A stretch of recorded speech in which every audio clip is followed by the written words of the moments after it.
সময় পাল্টেছে, সময়ের সাথে সাথে পাল্টেছে সমাজ, আর পাল্টেছে সমাজে বাস করা মানুষগুলো, মানে আমরা। সময়ের সাথে সাথে আমরা নিজেদেরকে আপডেট করে নিয়েছি, কিন্তু এখনও কিছু মানুষজন আছে যারা নিজেদের সেই পুরনো চিন্তাধারাকে বদলাতে পারেননি, যারা এখনও নিজেদের সেই পুরনো চিন্তাধারাকে বয়ে নিয়ে বেড়াচ্ছে, যারা এখনও নিজেদের কিছু কাজের মাধ্যমে তাদের বিকৃত মানসিকতার পরিচয় দিয়ে যাচ্ছেন। না হলে ভাবুন তো, আজকের যুগে দাঁড়িয়েও কেউ ছেলের জন্য মেয়ে দেখতে গিয়ে মেয়েকে এরকম প্রশ্ন করে যে বিয়ের পর মেয়ে শ্বশুরবাড়ি গিয়ে ছেলের মায়ের পা টিপতে পারবে কিনা। এটা কি রকমের প্রশ্ন? মেয়ে শিক্ষিত জানা সত্ত্বেও মেয়েকে এরকম বলা হয়, নিজের নামটা লেখো, বাবার নাম না লিখতে পারলেও কোনো অসুবিধা নেই। একটা শিক্ষিত মেয়ের পক্ষে এরকম প্রশ্ন কতটা অপমানজনক বলুন তো। একবার ভাবুন তো, কীরকম মানসিকতা থাকলে এ ধরনের প্রশ্ন মস্তিষ্ক থেকে বেরিয়ে আসে। এ যুগে দাঁড়িয়েও মেয়ে দেখতে গিয়ে কেউ এরকম প্রশ্ন করতে পারে, এটা ভাবা যায় না। একটা মেয়ে তার নিজের বাড়িঘর ছেড়ে, তার আত্মীয় পরিজন, মা বাবা সবাইকে ছেড়ে শ্বশুর বাড়ি যাবে শুধুমাত্র ছেলের মায়ের পা টেপার জন্য? কি চিন্তা ভাবনা! অবশ্যই যদি সেবার কথা আসে, সেটা পুরোই আলাদা ব্যাপার, সেখানে এরকম প্রশ্ন খাটেই না। শাশুড়ি মা অসুস্থ হলে শাশুড়ি মাকে সেবা করবে, যত্ন করবে, শাশুড়ি মার সঙ্গে বৌমার মিষ্টি সম্পর্ক হবে, সেই ব্যাপারটা পুরোটাই আলাদা। সেক্ষেত্রে দায় কিন্তু একজনের না, শুধু মেয়েটার না, সেক্ষেত্রে দায় ছেলের মায়েরও। দুজন দুজনকে যদি ভালোবাসা দেয়, অবশ্যই সম্পর্কটা মধুর হবে। সেক্ষেত্রে মেয়ে একা মায়ের মতো দেখবে এরকম না। ছেলের মা যদি বৌমাকে মেয়ের চোখে দেখে, তাহলে সেই মেয়েটাও অবশ্যই শাশুড়ি মেয়েকে মায়ের চোখে দেখবে, অবশ্যই সেবা যত্ন করবে। দুজনা হাতে হাত লাগিয়ে সমস্ত কাজ সেরে সন্ধ্যাবেলা টিভির পর্দায় দুজনে একসাথে চোখ রেখে সিরিয়াল দেখা।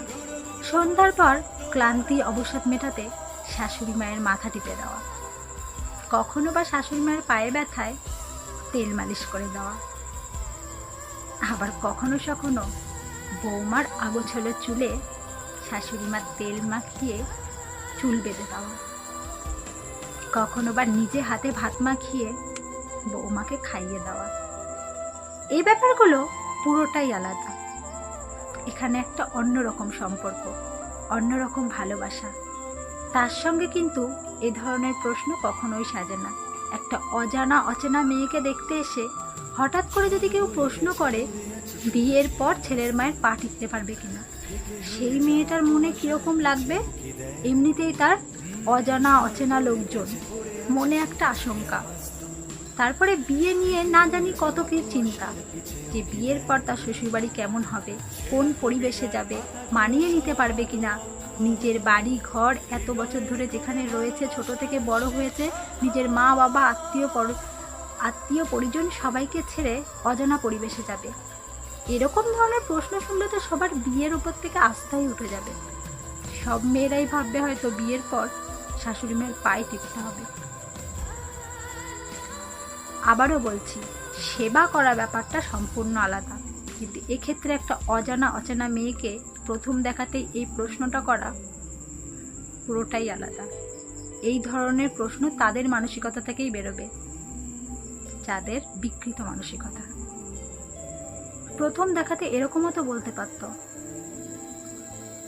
তোমার কোনো ভয় নেই, নিজের মা বাবাকে ছেড়ে যাচ্ছ তো কি হয়েছে, তুমি আমার ঘরে আমার মেয়ে হয়ে থাকবে, আমি তোমার মায়ের থেকেও বেশি ভালোবাসা দেব, আমরা একসাথে সন্ধ্যাবেলা টিভি দেখব, চায়ের কাপে চুমুক দিতে দিতে, সারাদিনের ব্যস্ততার পর তুমি আমার কপাল টিপে দেবে, কখনো বা আমি তোমার মাথায় হাত বুলিয়ে ঘুম পাড়িয়ে দেব, কখনো ভাত মেখে খাইয়ে দেব। এরকম যদি কেউ বলে, ভাবুন তো, সেই মেয়েটার বিয়ের প্রতি যতই ভয় থাকুক না কেন, সব কিছু দূর হয়ে যাবে। কত সুন্দর মানসিকতা এরকম কথাগুলো যদি তার মুখ দিয়ে বেরোয়। তো কথা হচ্ছে, আজকের যুগে দাঁড়িয়েও একটা শিক্ষিত মেয়েকে এরকম প্রশ্ন করা খুবই অপমানজনক। ছেলেকে বিয়ে দিয়ে ঘরে দাসী আনবেন, এরকম চিন্তা ভাবনা বাদ দিন, বরং এরকম ভাবুন, ছেলেকে বিয়ে দিয়ে ঘরে লক্ষ্মী আনবো, ছেলেকে বিয়ে দিয়ে মেয়ের জায়গাটা পূরণ করব। একটা অজানা অচেনা মেয়ে যেন বুঝতেই না পারে সে নিজের বাড়ি ছেড়ে অন্য কোথাও আসছে, অজানা পরিবেশে আসছে। তাকে ভালোবাসা দিন, তাহলে ভালোবাসা পাবেন। বিকৃত মানসিকতার লোকেরা ছেলের বিয়ে দেওয়াই উচিত না, ছেলেকে ঘরেই রেখে দিন। দয়া করে কোনো মেয়েকে গিয়ে এ ধরনের প্রশ্ন করবেন না।